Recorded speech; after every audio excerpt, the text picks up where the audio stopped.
IAPA convention in Los Angeles, California.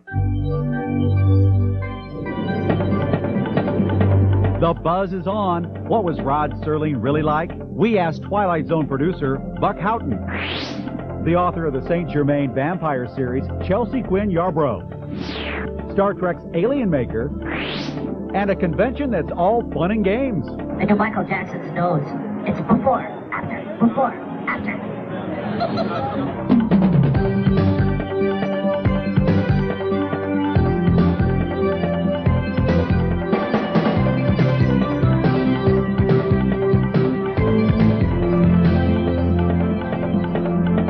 Hello, you buzzers out there. Hey, you've paid for the Sci-Fi channel. We're going to give you your money's worth right now in Sci-Fi Buzz. Nice to have you here. Right to the news. What do you say?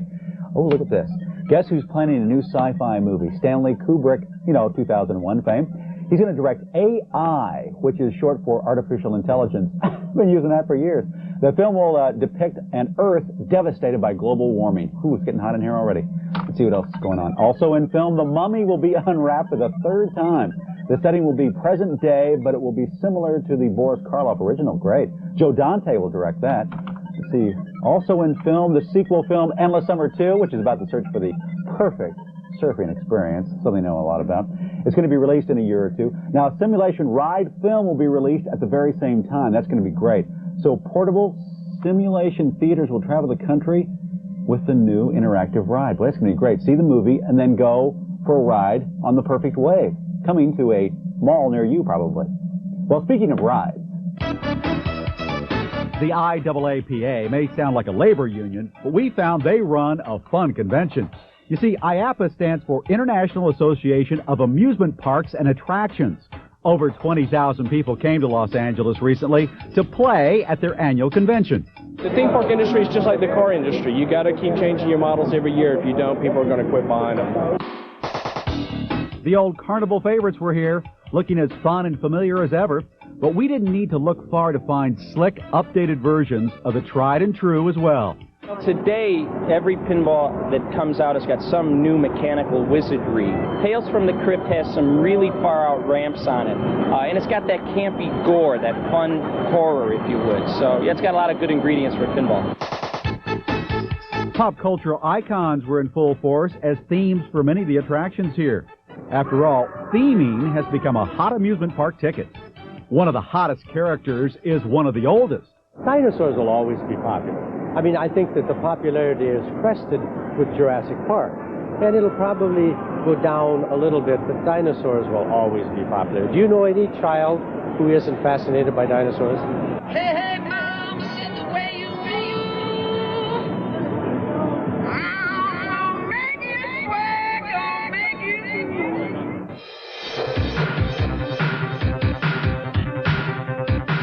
While everyone loves carousels and arcade games, we discovered a new era in entertainment is upon us. Well, you've got virtual reality, the motion simulators, the high technologies, definitely a major influence in the theme parks right now and the family amusement centers.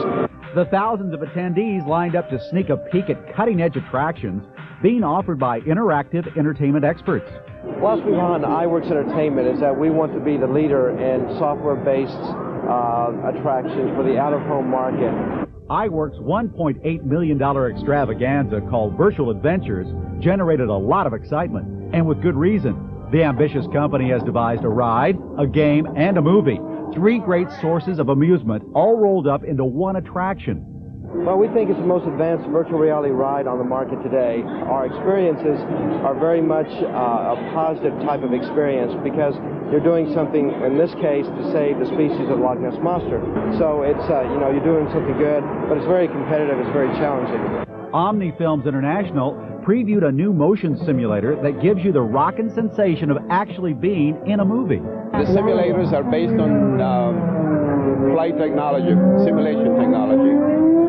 And they are based on a 6-degree of freedom platform, meaning that they can simulate a body moving in any direction. Yet another leader in the booming interactive business is ShowScan Corporation. They're fast gaining a reputation for the quality visual images of their simulated attractions. We are actually recording and projecting images the way you see the world around you. So by creating a visual image that is so real as to trick you subconsciously into believing what you're seeing is real, we can create an experience that's much more interactive, much more visceral. It's virtually reality. Though roller coasters aren't obsolete just yet, it looks like future amusement parks and attractions will provide thrills, chills, and excitement while our feet never leave the ground.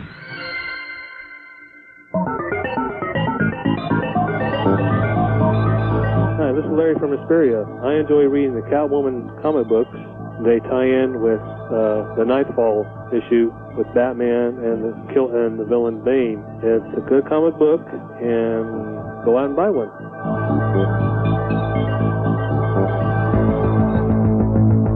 Rod Serling, what was this genius really like? Some insights from the Twilight Zone. And Harlan Ellison after this interruption. Sci-Fi Buzz is brought to you by Jeep and Eagle, a division of the Chrysler Corporation.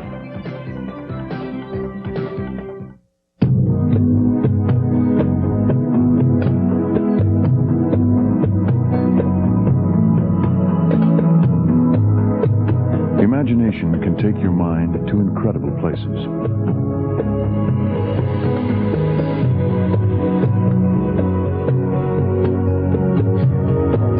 For about $17,900, Jeep Cherokee Sport will make sure the rest of you gets there too. So you pretty much know what to expect from Eternal Champions, huh? Well, maybe not.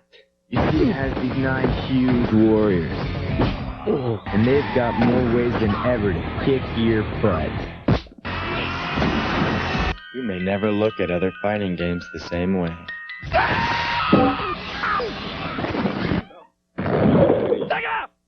Eternal Champions, only on Sega Genesis. Whoa.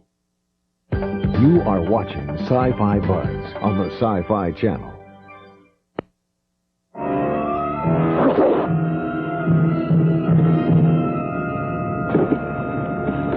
Yes, Mr. Wilson? The Twilight Zone was one of the most celebrated TV series of the 60s.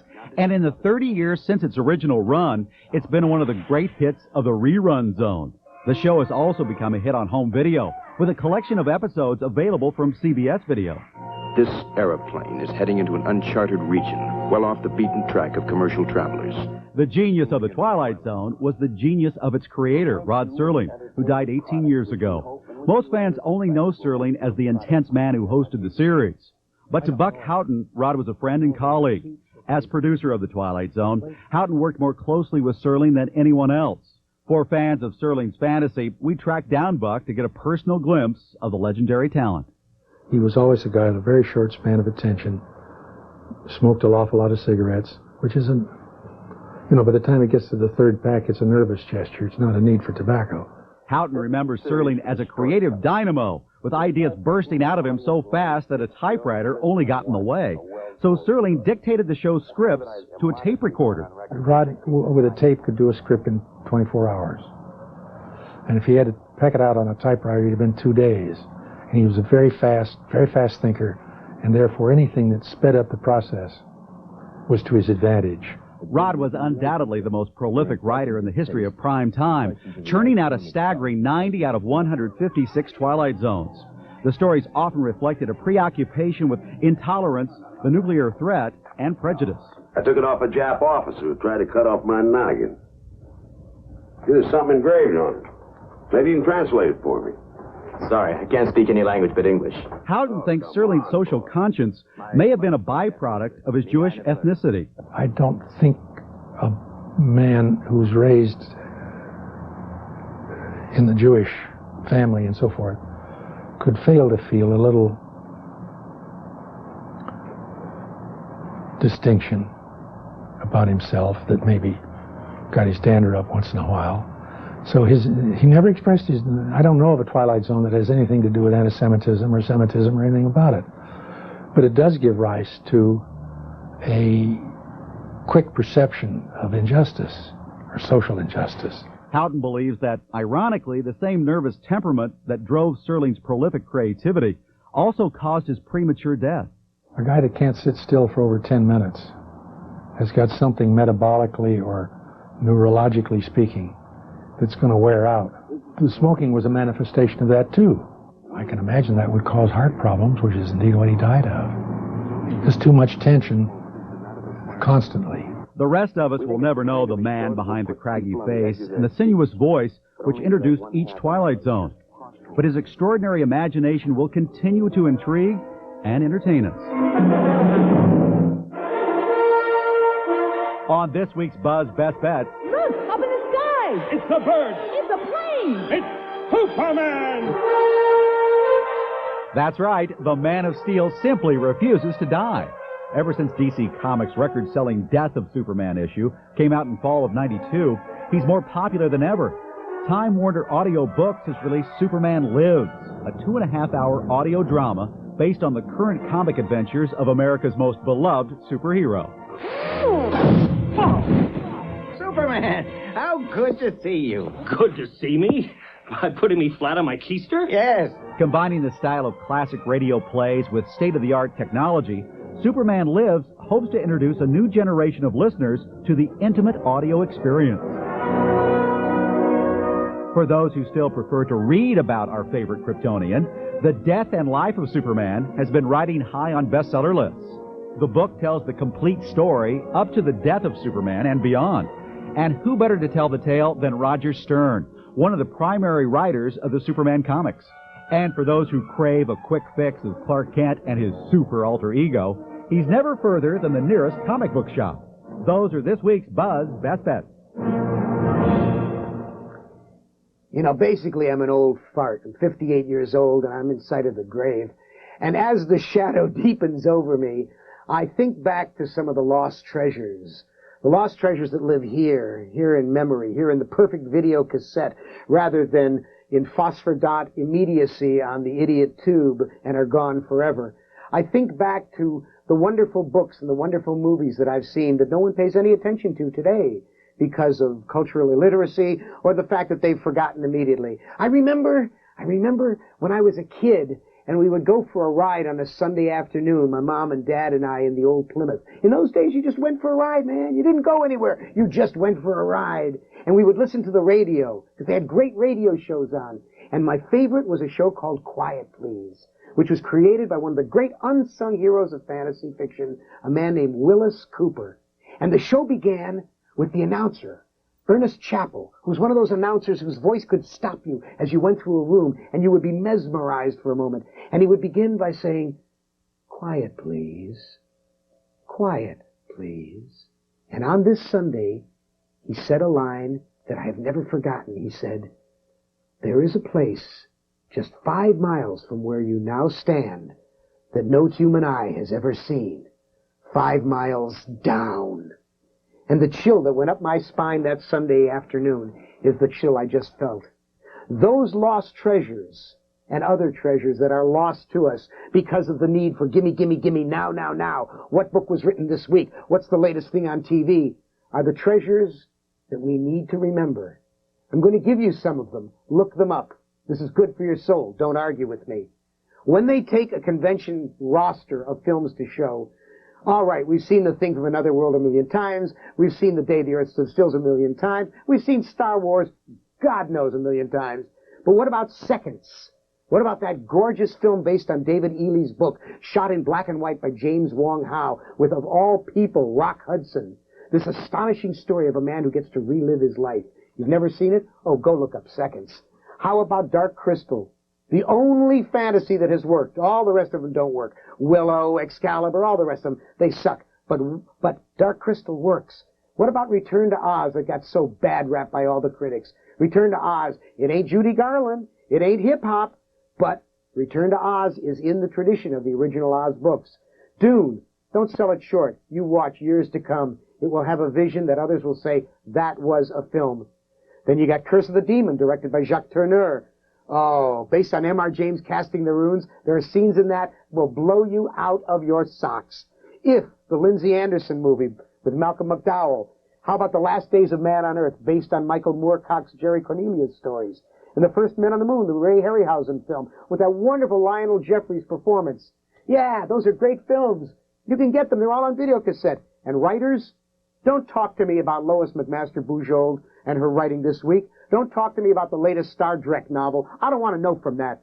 When you tell me that you've read Charles Beaumont and Walter M. Miller and Cordwainer Smith and Murray Leinster and Henry Kuttner and Richard Matheson and C.M. Cornbluth and Lee Brackett and Stanley Weinbaum and Jack Finney and Avram Davidson, many of whom are still alive, when you tell me you've read their great stuff, then and only then can you tell me about the latest Jerry Purnell military novel that was issued by Bain Books. Until that time, I'm going to look on you as an illiterate. After this disconnect, the creator of Great Vampire Tales, Chelsea Quinn Yarbrough.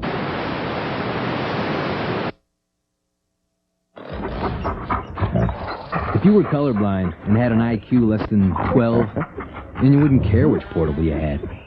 Of course, you wouldn't care if you drank from the toilet either.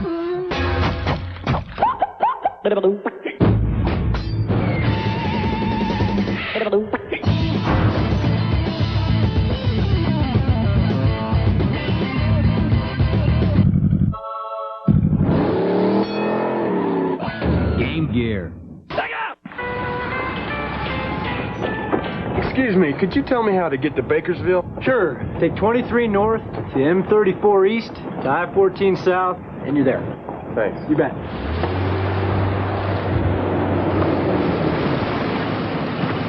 Excuse me, can you tell me how to get to Bakersville? Head right over those mountains. Thanks.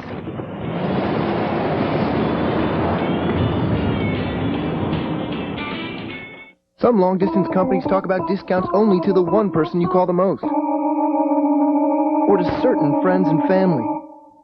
With AT&T, if you spend at least $30 a month on long distance, you can save 15% off your calls to everyone in every state, even on calling card and operator calls. Increase discounts to 25% off to the one area code you choose. And with AT&T, you get an easy-to-read bill so you can see your discounts every month. Call now to switch free and start saving to everyone. One company advertises a discount on calls to only one person. Another talks about discounts only to the people on your calling circle list. With AT&T, you get discounts on calls to everyone. There are no lists to make. Switch now, day or night. With AT&T, you'll get a discount on calls to everyone important to you. 15% off to everyone, even to people you just met. So call and switch now.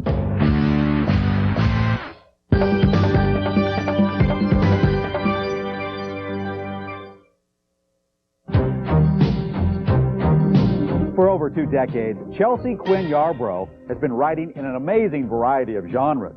The author, who is also a composer, has explored science fiction, horror, fantasy, gothic romance, and endless combinations thereof. Her most popular character is the tragic Count de Saint-Germain, an immortal and seductive vampire. While her work is steeped in everything from historical fantasy to the occult, Chelsea Quinn Yarbrough is a no-nonsense woman who doesn't believe in a lot of hocus-pocus. You know that vampires don't exist. Of course not. Do I think they're real? Absolutely not. Do I think they're a hell of a metaphor? You betcha. Metaphors for what? Well, and the way that I'm using it for is for intimacy. That, you know, you have to identify with the most essential part of a person, i.e. their blood, which is what is more really you than that. Now, your vampire, to me, seems likable. Is that intentional? Absolutely.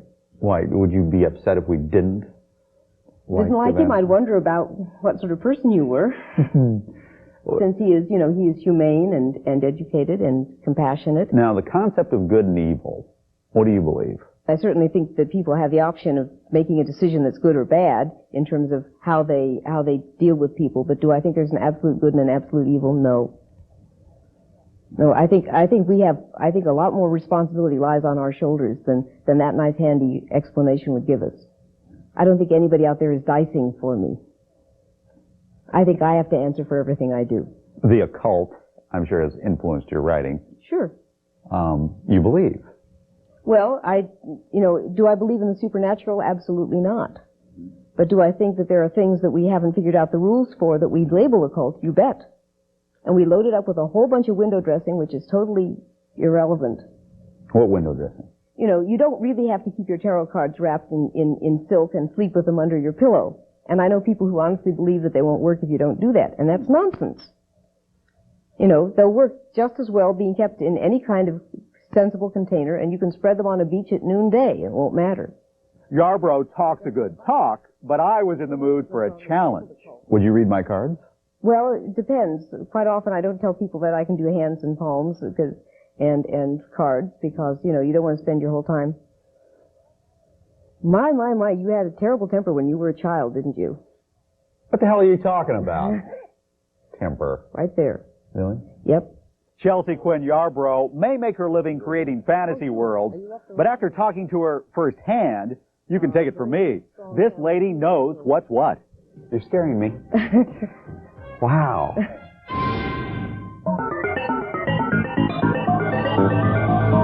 This is Ed from Eureka, and I just got the X-Men limited edition watch, and it's from the Character Time Company, and they've done a beautiful job with it. It's a really gorgeous watch, so I highly recommend this watch for a gift or to wear for yourself. It's a lot of fun, and it's an excellent timepiece. Hey, Buzzers, call the Buzz Board if you want to share one of your favorites with Sci-Fi Buzz viewers. 213-851-7235 is the number. Conventions, books, videos, conferences, film festivals, give us a call. Hey, this guy's pretty normal, but his aliens are, you know, out of this galaxy. Star Trek's Michael Westmore, next.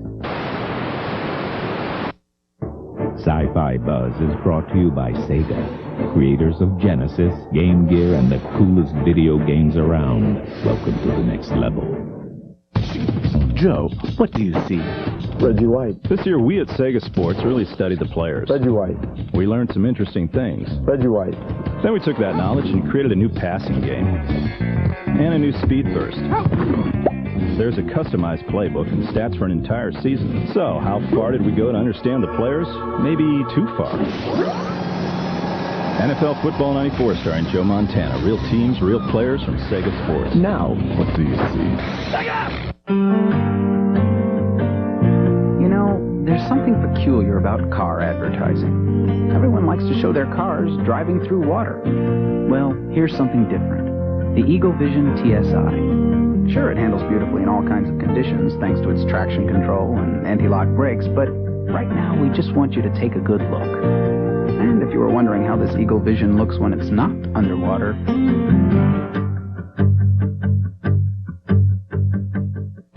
You are watching Sci-Fi Buzz on the Sci-Fi Channel.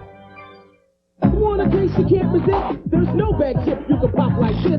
Chips and bags got busted pieces. Brings you down with all their greases. The Pringles can't stop. The Pringles can't. You got the stack, you got the bunch. For a whole lot of taste of the Pringles crunch. You got the duck-billed lizard too. Only Pringles rings taste like this to you. The Pringles can't stop. The Pringles can't. So can those bags of fresh whole chips. Nothing like Pringles crush your lips. Yeah, once you pop, you can't stop. Random access memory. Really good. Now, once again, megabytes, gigabytes, terabytes. At Compaq, we realized that learning about computers can be pretty intimidating. So we invented Presario, computers designed and priced to make it easier. They come loaded with all the software you need to get started right away. And they're backed by a 3-year warranty. WYSIWYG. So instead of sounding smart about computers, you can be smart about computers. The new Presario from Compaq. Talk about a guy who's busy. It's got to be Michael Westmore. He makes all the aliens for The Next Generation and Deep Space Nine Star Treks. Of course, those shows are full of aliens. Well, makeup special effects runs in Michael's family, all the way back to his grandfather, who was a wig maker for the Crown of England. The challenges come hot and heavy, especially with Deep Space Nine, because it seems that they have different types of scripts, and the scripts call for more aliens, more opticals, more visuals, more everything going on. Fortunately, he's up to the challenge, because if anyone has makeup in his blood, it's this Westmore of Hollywood. My family history in makeup goes back generations. I'm a third generation working in the business. And my grandfather actually was a wig maker, and as the family immigrated to America from England, they wound up in Hollywood. After years spent traveling the world, honing his makeup skills in feature films, Westmore decided it was time to settle down. Next thing he knew, he was accepting an offer to beam aboard Gene Roddenberry's latest interstellar brainchild, Star Trek: The Next Generation. Klingons do not pursue relationships. They conquer that which they desire. Westmore quickly learned Star Trek's alien designs needed to adhere to the rules of Roddenberry. Our aliens do have a human element to them, that we don't give them 3 mouths or 10 ears or put the eyeballs out here and make them blink. And that all stems to Gene Roddenberry. That was Gene's direction, that his humanoids and his aliens on Star Trek would always have a human element to them no matter what we did. Surrounded by aliens and humanoids day in and day out, Westmore can't help but speculate on the existence of intelligent life out there. They could be. I mean, after you worked on Star Trek and you realize the humanoid type of things, so if you get into other galaxies and there can be oxygen and there could be life forms and they could be very humanoid. And that's what's so interesting about the humanoids that we do, is they are so human, yet they could be from someplace where you might land, and they wouldn't be that different from us. And no one will be better prepared to offer our galactic neighbors flattering makeovers better than earthly expert Michael Westmore. So staff, please come in here. I have a question for you. You know, Michael's talents won him an Academy Award a couple of years ago when he did the makeup for Eric Stoltz's character in the film Mask, you know, the movie with Cher. All right, now, Staff, this is what I want to know. While you were talking with Michael, did he tell you why Klingon blood, like in Star Trek VI, is kind of a Pepto-Bismol pink, and then in Next Generation, the Klingon blood is bright red? What's the difference there? What did he have to say? Nobody asked him that question. The viewers want to know this kind of stuff. No one asked that question. Just pathetic. Heads will roll. Well, I'll see you next week for Sci-Fi Buzz. They might not, but I'll be here. Send me your resume, by the way.